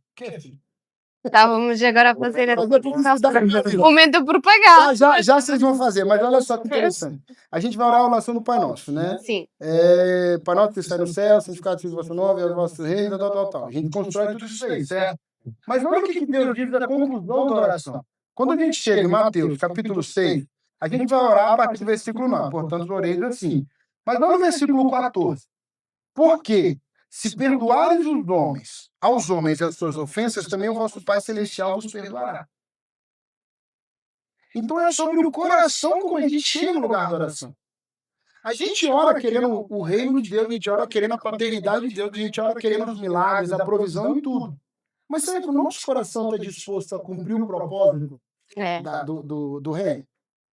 Será que o meu coração está disposto a cumprir o propósito daquilo que Deus falou para minha vida? Para que Jesus veio na Terra? Se uma das maiores razões não foi perdoar os nossos pecados, tomar sobre si as nossas transgressões. Você não vai ver em nenhum momento Jesus na Terra como um lugar de troféu, um lugar de beleza, de riqueza. Você não vê. A Bíblia diz, enfático, que não havia beleza sobre ele. E a gente canta que ele é belo. Mas que beleza é essa se não arrependimento e o sacrifício? A beleza não é natural, a beleza é sobrenatural. A beleza nunca vai ser externa, a beleza é interna. Tem uma história, um documento histórico que fala de Jesus na cruz. É terrível. É. Um documento dizer que não tinha mais pele sobre ele, então a beleza dele não era externa. A beleza dele é essa daqui, ó. Se, porém, não perdoares os homens as suas ofensas, também o vosso Pai que está no céu não vos perdoará. Aquilo que eu pratico na terra é a régua que me julgará diante do Pai. Então eu posso orar essa oração bonita. Pai nosso que estás nos céus, santificado seja o vosso nome, venha o teu reino, seja feita a tua vontade, assim na terra como no céu, para nós cada dia nos dai hoje. Perdoai as nossas ofensas como nós perdoamos. Meu Deus, Deus não perdoa alguém? É. Ou será que são só palavras que a gente está orando? Então quando fala sobre oração, será que nós estamos orando mesmo? Porque a gente quer uma presença, a gente quer a glória, a gente quer uma resposta do que pedimos. A pergunta é, e o padrão de alcançar isso? Porque Deus não vai derramar respostas e palavras em corações que não estão transformados para o perdão e nem pelo perdão. Deus só vai derramar a bênção, a conquista, aquilo que é o desejo de Deus, porque o desejo de Deus para nós é esse. Ele só vai derramar quando o nosso coração estiver puro, transformado e liberto para viver isso. Amém. Não tem como, ele não vai derramar porque ele não vai contaminar o som dele nem o preço que ele pagou. Por que hoje a gente vive uma graça tão baixa, tão barata? A doutrina da hipergraça que a gente mais vê hoje. Porque é uma graça que não busca arrependimento e transformação. E tem que haver. Por exemplo, eu te perdoo. Mas o dia que você chegar perto de mim, eu saio desse lugar. Isso não é perdão. Imagina se Deus nos perdoasse do jeito que nós perdoamos. É. Deixa uma pergunta para vocês aqui, ó, que estão aqui, eu sei que estão assistindo. E se Deus te perdoasse na medida que você perdoa as pessoas? Como seriam as suas orações diante do Pai? Fica aí a pergunta. Receba. Fica no ar. Agora, pastor, outra pergunta. Ah, você. O que fazer quando a paixão por Deus esfria, mesmo indo à igreja? Religiosidade. Fariseu. A gente não vai porque a gente quer aprender, a gente vai porque nós somos religiosos. Meu Deus, isso é muito forte. Porque somos obrigados. Não porque nós temos entendimento. Não é o culto racional. Sabe? É porque eu sou obrigado a ir. O que eu faço quando eu tô frio dentro da igreja? Sei lá, vai embora. Porque é melhor estar fora do que estar no mundo. Antes frio ou quente. Porque eu morro, eu estou prestes a vomitar da minha boca. Então, assim, qual conselho você dá? Ótimo. Pare de ouvir qualquer pessoa. E comece a ouvir pessoas que merecem respeito e honra diante de Cristo. Pare de andar com qualquer um. As pessoas condicionaram estar dentro da igreja como um lugar de perfeição. Só que hoje nós temos um número de desviados dentro da igreja. São sepulcros caiados, brancos por fora, podres por dentro. Não tem valor por dentro. Então, o conselho é: reveja os ambientes que você pisa, as amizades que andam com você. Se aquelas amizades não te impulsionam para Cristo, para de andar ali. Uhum. Para de querer ser socialmente respeitado e conhecido. É aquilo que eu falei no retiro. Eu prefiro muito mais ser aprovado por Deus e reprovado por homens do que aprovado por homens e reprovado por Deus. Uhum. Eu prefiro muito mais. Eu prefiro estar sozinho socialmente, mas Deus falando assim: servo bom e fiel. Eu posso derramar sobre você, porque a sua fidelidade se cumpre de tempo. Do que eu estar sendo aprovado por homens e Deus dizendo assim: aqui você não entra. Uhum. Aqui você não pisa. Não, aqui você não vai. É igual a própria Bíblia diz sobre os falsos profetas, né? Quando você olha lá, né, o capítulo 7 mesmo, versículo 21 em diante, vai falar: nem todo que me diz Senhor, Senhor entrará no reino do céu, mas aquele que faz a minha vontade, a vontade do meu Pai que está no céu. Aí o 22 vai dizer assim: então lhes darei abertamente, lhes direi abertamente: nunca vos conheci, não sei nem quem vocês são, apartai-vos de mim, porque praticais a iniquidade. Então, eu estou dando ouvido a quem? A frieza não vem porque o pastor não me abraçou. A frieza vem porque eu estou dando ouvido a pessoas. Eu estou silenciando o espírito para dar voz a pessoas na terra. Desculpa, a terra não vai conseguir entender o que é espiritual. Eu costumo dizer que a Terra é momentânea. É o aqui e agora aquilo que nós queremos, mas aquilo que vem de Deus é para sempre. É eterno. Entendo. Então, quando eu olho para a Bíblia vai falar em Gênesis capítulo 6, o espírito, retirei de vós o espírito porque estavam contentando contra a carne, e os seus dias serão 120 anos, e acabou. Mas a mesma Bíblia vai dizer assim, que depois dos 80, meu filho, é cansaço e fala, já não aguenta mais nada. A minha pergunta é: por que eu ainda estou vivendo nesse lugar? Então, a quem eu vou dar voz? Quem é a voz soberana sobre mim? Tem que ser Cristo. Senão eu vou ser uma Sempre pessoa fria Cristo. dentro da igreja, morta dentro do altar. Meu Deus. Eu vou ser aquilo que a gente chama, e conversa muito por aí, os apóstatas no altar. Pessoas que apostataram da fé, mas não deixaram de pregar. E tem muitos.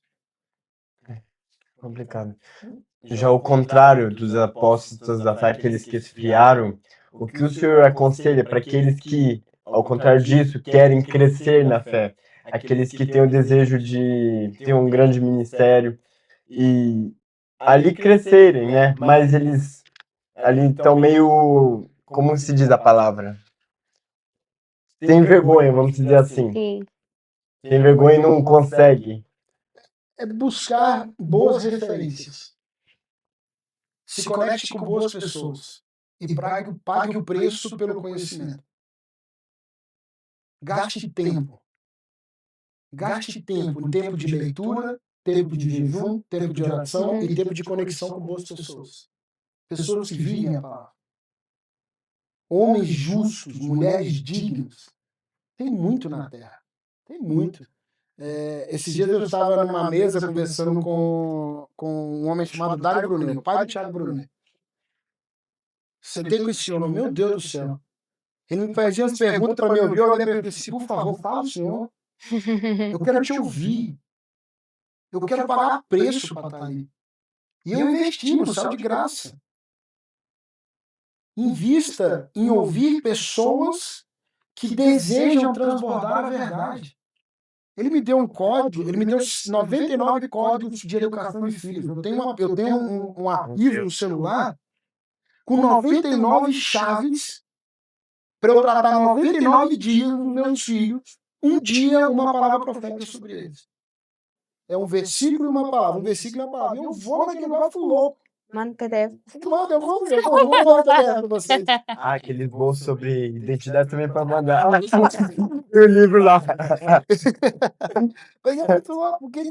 E aí, a minha pergunta é, eu não vou pagar preço só porque Cristo morreu? Não, eu tenho que pagar preço. Então essa geração que quer, ela tem que pagar o preço do desejar. Quando eu olho para Timóteo, Paulo vai dizer para Timóteo, em 2 Timóteo 2,16, vai dizer assim, procura se apresentar-te a Deus aprovado. Então a aprovação vem de Deus. Mas e para a terra? Vai ser como um obreiro aprovado a Deus, que maneja a palavra. Como que você maneja a palavra sem conhecimento? Então eu preciso ganhar conhecimento, eu preciso pagar preço pelo conhecimento. E de quem eu tenho que se envergonhar. Como que eu não vou ser envergonhado, não tenho que se envergonhar, se não andar com homens justos? As rodas que eu sento vão gerar vergonha ou não. E a palavra que eu falo é baseada no conhecimento que eu vivi ou não. Então eu tenho que manejar a palavra porque eu tenho que ter conhecimento, eu tenho que pagar preço de conhecimento. Então eu tenho que pagar o valor daquilo dali, o ambiente daquilo dali. E nunca vai ser barato. Nunca vai ser. Eu preciso entender o preço daquilo dali. A cruz teve um preço. Andar com Cristo tem que ter um preço. É o caminho estreito. Muito estreito. Senão você não vive. Então o conselho é esse. Pague o preço necessário para não perder a presença. Aí você fala assim, mas eu vou ter que pagar para homens. Não, meu irmão, então paga só aqui dentro. Você tem um manual gigantesco aqui dentro para você viver a presença de Cristo. Mas só que agora você vai falar assim, tá, mas agora eu quero ver na realidade comigo aqui andando. Eu vou ter que andar do lado de uns homens. Senão eu não vou chegar lá. Um puxa o outro e caminhando. Do mesmo jeito que abismo puxa abismo, a glória puxa a glória, a presença puxa a presença. Glória a Deus por isso. Entendeu? É nesse lugar. Pastor, qual é que é o segredo de viver o sobrenatural de Deus no dia a dia? Disciplina. Disciplina. Se você não for disciplinado, você não vive. Disciplina é o corpo, a alma e o espírito. Disciplina não é orar, jejuar e ler só. Disciplina é corpo, alma e espírito. Eu tenho que andar em todos os níveis do ser humano para poder manter e andar no sobrenatural diariamente. Então eu oro, eu leio e eu jejuo. Mas ao mesmo tempo eu vou dar ouvidos e olhos àquilo que é santo, sagrado, santificado, porque senão a minha alma vai ser abatida e eu não vou tratar o meu corpo de qualquer forma. Eu preciso cuidar do meu corpo, porque aquele que não cuida do corpo peca, porque o corpo é templo do Espírito. Então eu tenho que andar numa tricotomia. Eu cuido do corpo, eu alimento bem a alma e eu conecto meu espírito com Deus. Senão eu não vou viver a presença de Deus. Eu tenho que andar nesses 3 lugares. E isso faz com que diariamente eu viva a presença de Deus. Ah, é fácil? Não. Eu vou treinar às 5h30 da manhã. Eu odeio acordar às 5h30 da manhã para treinar. Eu queria muito mais acordar às 5h30 da manhã e ficar lá no Instagram assim, ó, no Facebook assim, ó. Uau, legal, legal, legal, legal, legal. Só que quando você piscou e abriu, você tá 1h30 lá, ó, rodando os rios pra cima lá. E passou o tempo. Não, perdeu. É. Então qual é a primeira coisa que você dá pra Deus, dá pro mundo, digamos assim, no seu dia? Tem que ser Deus. A gente cria a ideia de a primeira coisa do seu dia é dar para Deus alguma coisa. Não, a primeira coisa do seu dia na minha mente é dar para o mundo a presença de Deus na sua vida. Quando você acorda, você está dizendo assim, venha o teu reino sobre o meu dia. Ah, como eu amo a tua presença, Senhor. Ah, eu regozijo, eu me alegro, porque este é o dia que o Senhor me deu. Então eu vou dar para o mundo uma palavra diferente. Eu me conecto com ele no primeiro momento para dar para o mundo a presença dele. Aquilo que eu faço em primeiro lugar no meu dia vai ser aquilo que eu vou viver o resto do dia. Se você acorda acelerado com a internet, você vai viver o resto do dia acelerado. Isso é um fato. Se a primeira notícia que vem nos seus olhos é um jornal, é uma crise, é um problema público, você vai viver o dia inteiro querendo saber a notícia daquilo. Se a primeira coisa que vem na tua cabeça é a palavra de Deus, você vai passar o dia voltando para a palavra de Deus. Seu primeiro alimento é o que vai te sustentar o resto do dia. Por isso que fala que o café da manhã é a principal refeição. Porque ela te dá sustento pro resto do dia. A Bíblia precisa ser a sua primeira conexão, porque ela vai te dar sustento pro resto do dia. A oração precisa ser a sua primeira palavra externada de relacionamento, porque ela vai te sustentar o dia. Então, quer ver o sobrenatural? Disciplina. E não só oração de jejum e palavra, mas disciplina. Hábitos saudáveis, ambientes curados, propósito de vida. Isso vai gerar um sobrenatural todos os dias na sua vida. Entendeu? Hábitos saudáveis, construção de hábitos. Eu tenho a minha cabeça também funciona um pouco particionada. Então, por exemplo, todo hábito eu testo. Eu busco provocar aquele hábito até que ele se torne real na minha vida. Quando ele ficou real, ele já é um hábito consolidado, eu vou buscar um hábito novo. Eu preciso de um hábito novo. Por exemplo, eu hábito de acordar 5 horas da manhã para treinar às 6 horas da manhã. Foi difícil. 180 dias, 180 treinos, sem falhar um. Disciplina. Quando isso consolidou, eu falei, eu preciso de uma coisa nova. Aí esses dias eu vi um negócio na internet lá, os caras botando a cabeça dentro de um bowl com gelo. Falei, vou fazer isso. Faço isso.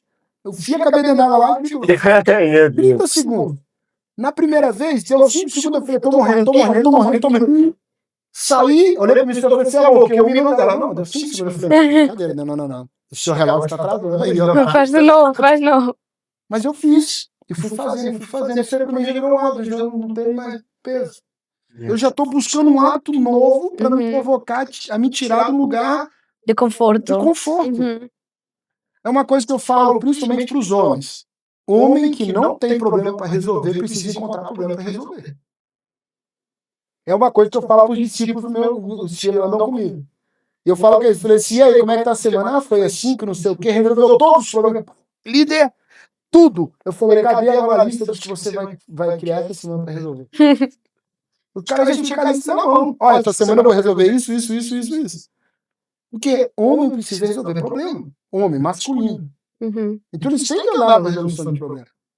Eles têm que procurar um problema para resolver. Porque senão é conforto, fica calmo, tá na dele, tranquilo. Então a gente tem que entender que nós nunca podemos nos acomodar e achar que tá tudo bem, já acabou, chegamos lá. Concluir.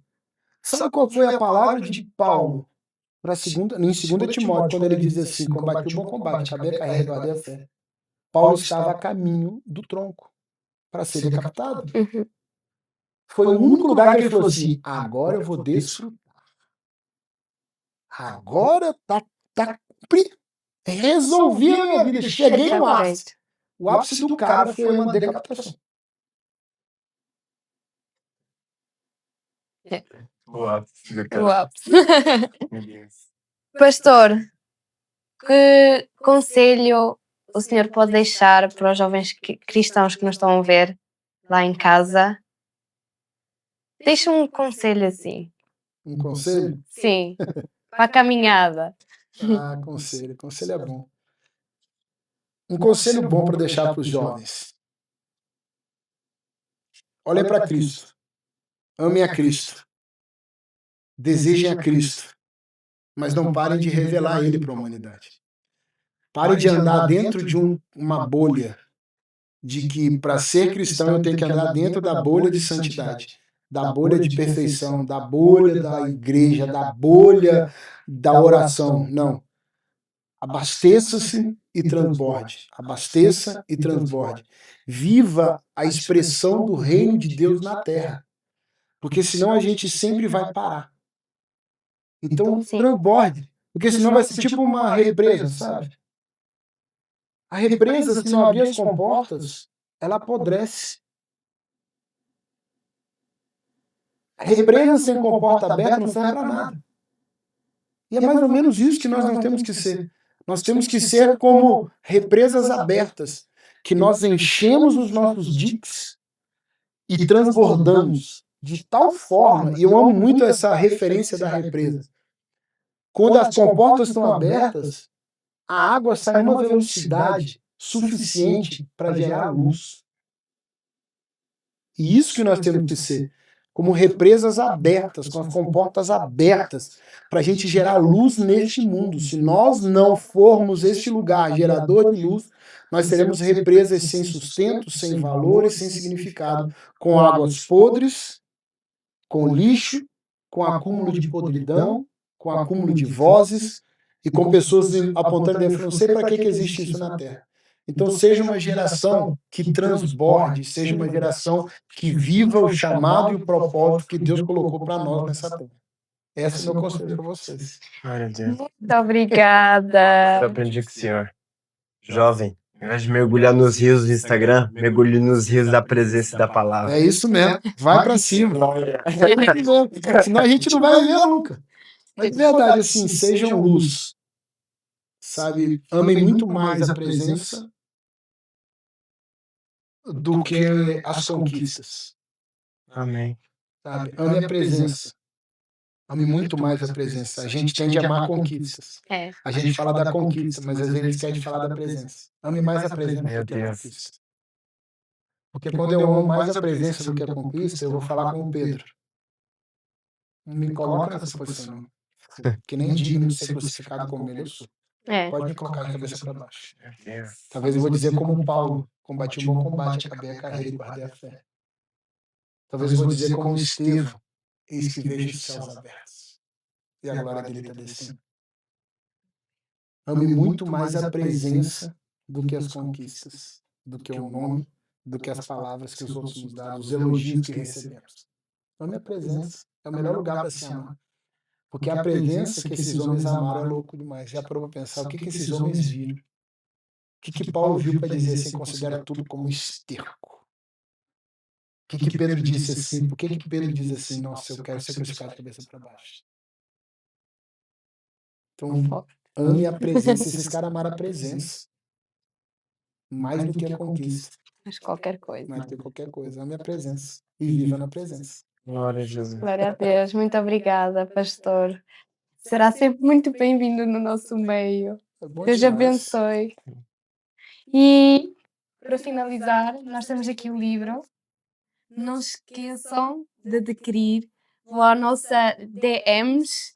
Mandem lá, eu quero o livro do pastor Paulo Canuto. E nós vamos disponibilizar mais informações. Tá bom? Muito obrigada. Deus abençoe. Fique com Deus. Tchau! Deus abençoe. Valeu. Muito obrigado.